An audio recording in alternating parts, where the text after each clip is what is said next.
the first. Welcome to it's still the Squeeze. The Squeeze podcast with my friends.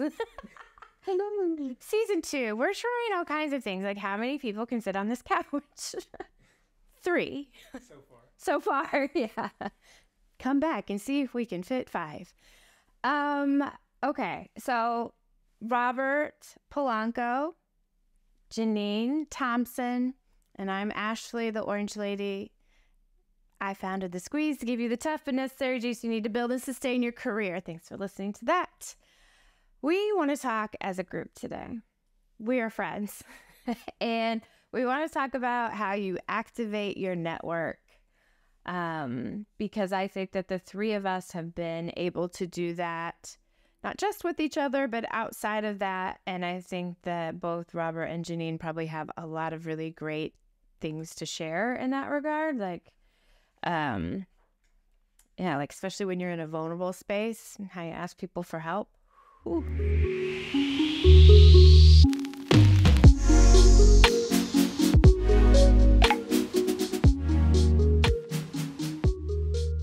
So who wants to start? Well, I think you should start because you were talking about like the 5 different friends or like the different roles that friends play for each other. Like, yeah. You were saying the hugger, the pusher. The, yeah. What have you. Like everybody plays a different role. And I thought that was something good to kind of bring up, that not everybody has to be the same. Yeah. Kind of like actor, the same player in your life. So I call it the Fave 5. And you do. You have a pusher. That's the person that when you want to give up is like, I'm going to push you. No. The person that is the hugger, that's the person that when you just need to be like, please help me. Like, just make me feel better. Comfort me. Tell me it will be okay. It will get better. You need a peer, someone that's going through the same thing as you. Like, right? Like that could be someone in their senior year of college together. You're starting your career together. You're on the same career trajectory, whatever it is. They're going through it too. Then you have to have a mentor, and that's somebody that's been there, done that. Because you need somebody that has perspective and has gone through it before. Even though you have to be careful that it could have changed, right? Like it may be different. And then the 5th spot, I always call the swap spot, because you just never know what else you're going to need at a particular time. And I can say that like both of you have held different spots at different times for me personally. So don't kind of think of like these spots as like an individual and then they're always that thing. I don't know. How do you all kind of think about what you need to sustain you? I mean, I agree. You know, I call it your board. And yeah. I think the interesting thing about networks is sometimes we don't think about them until we need them. And so if you are in a situation where, you know, like a crisis situation where you feel like, hey, I need to look for a new role, this is like a great time to be intentional about building your network. Yeah. You know, kind of the low-hanging fruit is just, you know, connecting with people on LinkedIn. Just because that is the official professional network. I know how you feel. They're there. The people are there. And you need to connect with them because, you know, when you do need them, they're all there at the ready. Yeah. And a lot of times people feel like, oh, wow, you're reaching out to me because you need something where you want to do it now. Yeah. I get that. And I think there's people that you know that you can hit up no matter how long it's been. And in a quick pinch. Like I remember when I moved to New York and I needed recommendations. Like this feels so old school, but like literally I needed letters of recommendation, and I was like, Robert, can you do this? And he did. And then like that just was, I needed it quick. I needed someone I trusted, and you were able to come through. And I think, you know, you want a big network, but ultimately I think for us, and we've seen it happen before, like we generally, I keep a small circle. Like, yeah, I don't need a huge network to make shit move. That's him telling us that we're special. Yes, they're special. I'm an Aquarius. I'm not a motherfucker. Oh my God. No, I'm just kidding. I'm a Taurus. I'm a Sagittarius. Come on. Taurus and a Sagittarius and an Aquarius walk into a room. It's funny because we're just joking about how if we were together in college, we probably never would have hung out. But I was an art school weirdo. it's just, I would have known you. Yeah. I would have known you. who knows? Like maybe we would Because go. I had my theater friends. So Oh, yeah. yeah, I was Okay. part of that You crowd. had some weird friends then. Yeah. And maybe we would have bumped into each other, but I think what we've proven to ourselves, like, we genuinely care about, like, what we do, and we value that in each other, because we all see that we have that dedication, and when we kind of, like, pick a set goal, or we come together on a set goal, we are a really effective, like, crew of making things happen. So, Yeah. and I think then that lets us kind of, like, create an ecosystem that expands to other people, that makes other people want to come into it, and it builds that network, like, Yeah. kind of gravitate towards us. But yeah, I think it's great to network people, but in terms of like the small circle, like find people that like match your energy and are motivated and like serve different like capacities. And to Ashley's point, I think we all rotate. I don't think we're like set. Like Yeah. we all push each other sometimes, Yeah. step back sometimes, hold space for each other if things are going rough. Yeah. Yeah, and that's what it's about sometimes, you know. Background. Like we Yeah. did all work together, all three of us. Robert and I worked together first, and then we added Geanine to the mix. And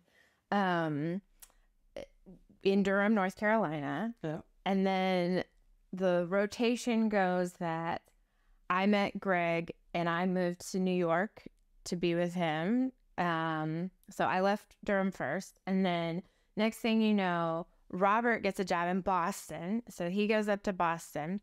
Next thing you know, Geanine drives across the country. She's moving to California. Yeah. And then all of a sudden, Robert leaves his job, is coming back to Durham. I lost my job. Greg and I came back to Durham. And Geanine literally just like 2 weeks ago came back to Durham. None of us are from here. Like, this is not where we grew up, but there is something about like critical years and where you feel community as like the place that you can kind of make home. But yeah, so we're back together again. It's back together again. The band. The Yeah, band is the back band. together again. So what is like when you need to activate your network, and maybe it's not somebody that's as close as like we are, right? Like I feel like I could ask you anything and you could also say, no, I don't have the capacity to do it right now, and it would be understood.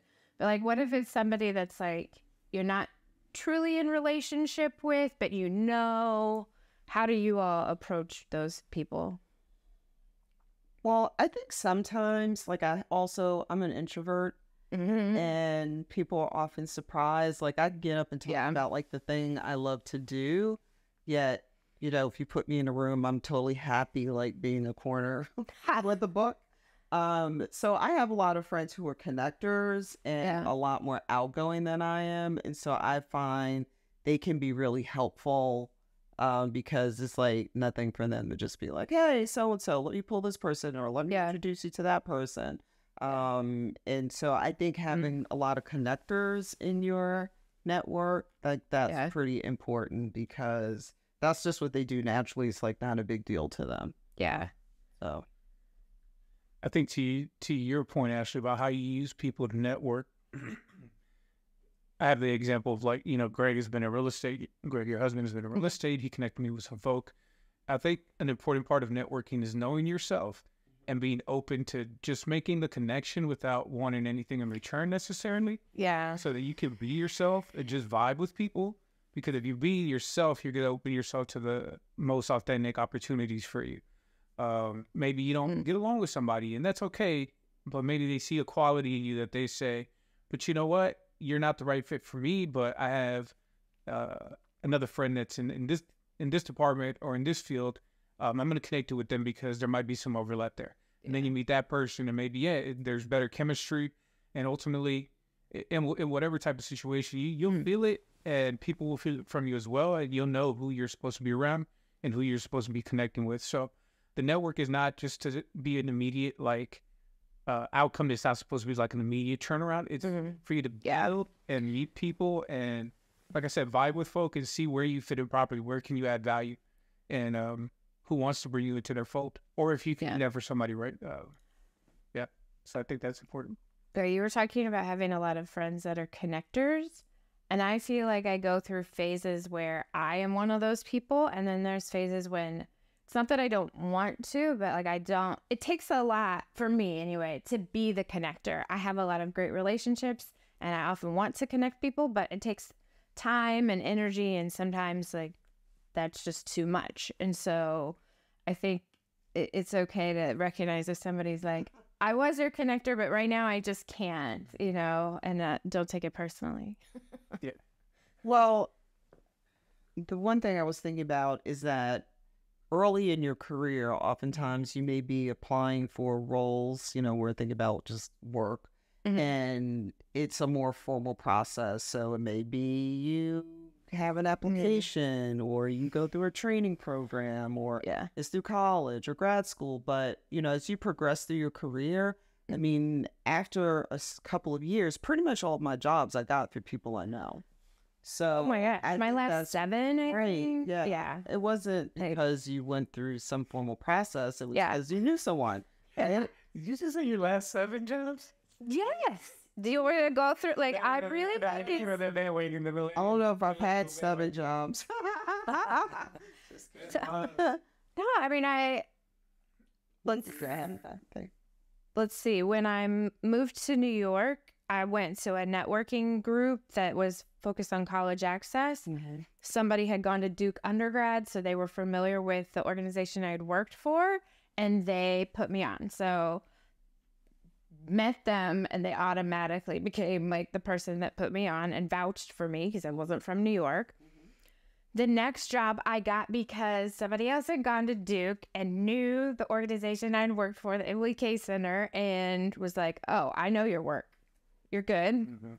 The next one, I got hired at Google from Tia, who we had worked together at the beginning of our careers and launched our careers together. And so that one. And then after that, I worked for the governor of North Carolina, and that was Tia connecting me to Jeremy. And he was telling her like who he was hiring for and what he needed. And she was sitting there, she goes, you just need to ask Ashlea. Like, she could do every single thing that you've talked about. So, and then actually at Amazon, though, I got a LinkedIn DM. So this is the one that but yeah, so what was that, 5? Okay, I exaggerated. But it was 12. Yeah, I know. No, but yeah, I mean, to your point, I mean, I think about like the early career jobs. I may have applied, but I got them because I knew someone. So one job I actually applied for. Yeah. But guess what? The person who was on the other side, her brother was in my class in college. And I went to school in New England, and we actually went to the same high school, although she was a couple of years ahead of me. Yeah. So there was like a connection before I even walked into the door, right? Yeah. Then I'm thinking when my job at U.S. Trust, I got because of a friend who made an introduction. Yeah. My job at Citi, I got because of someone I met through a marketing networking group. Yeah. So yeah, like most of my roles at a certain point were because of connections I had. Yeah. And someone being willing to vouch for you. I think like right now is one of the most tricky, competitive job environments. And so that makes Squeeze really fun for me right now.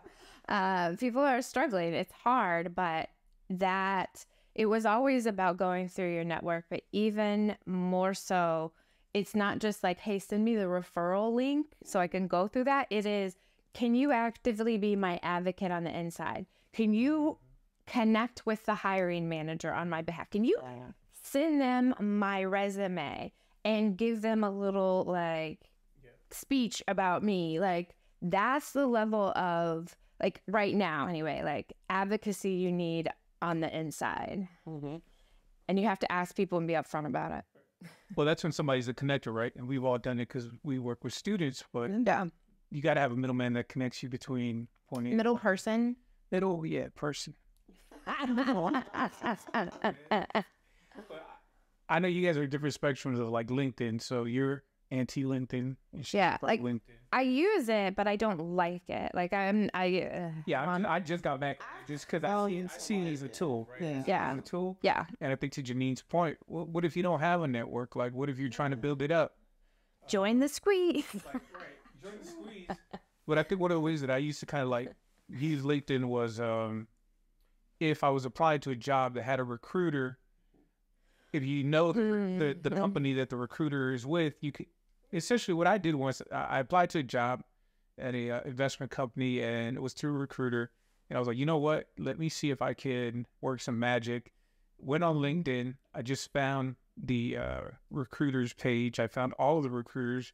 I reached out to one of them. I wasn't sure if they were my recruiter or which recruiter, but they're all in it together because those recruiters get paid to fill the positions. And it was just like, to Janine's point about it just being a huge resource, I just poked around. I found somebody that connected me to the actual recruiter for the region. Got on a phone call, chatted with them. It worked out, and then that recruiter ended up actually coaching me through the entire process because it was in their interest to get you in. And they're like, if this person actually took the time to dig around, touch bases, communicate with a couple of people, this is the type of person that we want to bring in because they're so started. So it's just different things like that. So you can. It's a tool. It's a tool. Yeah. I agree. It's absolutely a tool. It's just a tool that I only use because I have to. Okay. I think that also we should have like check-ins because it'll be really interesting to see like with you back and with you at like a major career pivot, me at also a career decision point, and maybe we should track that. Yeah, we should. I mean, I'm definitely doing some new things, in my business too. So it's new, it's different. So that's a big leap for me. Yeah. So we'll see how that goes. Yeah. And I think that's the good part, right, about having a core friend group that supports you, because you can start over at any point. And what's all we know how to do? All too, because constantly reinvent. You can start over. You can reinvent yourself, and that's okay. And if you got a good support system, then just feel comfortable in like being able to pivot. Knowing somebody will back you up. I mean, I think that really is the thing, like having friends. It's different levels. Like you said, some people are friends like you guys. Like, I know, no matter what, I can call on you for anything. Yeah. Some may be a little more distant, but at the end of the day, that's what's going to get you to the other side. Yeah. No, I mean, all three of us, it's no secret, have lost jobs at various points in our career. And for me, that was one of the lowest points in just life. Yeah, that's hard. And without, like, I remember calling both of you, and like, because there were only a few people I was ashamed, I was embarrassed, but I called the people that I trusted that knew me and knew that it wasn't me, right? Like that, because you can't just tell everybody that. Now I think there's a little more talk and people share like, oh, my role was eliminated, and there's not as much shame and stigma, but it wasn't always the case. Anything else? I'm just glad you guys are my friends. I know. We're going to go have brunch downstairs. Greg's making pancakes. I didn't get pans and cameras in. Robert, do you love us? I love you. See, we love you. I love you. Okay. Barney moment. I know. Forever. All right. Let us know what questions you have for us. We all have similar, like, piece in our career, and then wildly different as well. So drop comments, DM, let us know, and we'll make some more content for you. Yeah. Cool. Now I've got the juice. Time to put it to you. Yes. Awesome.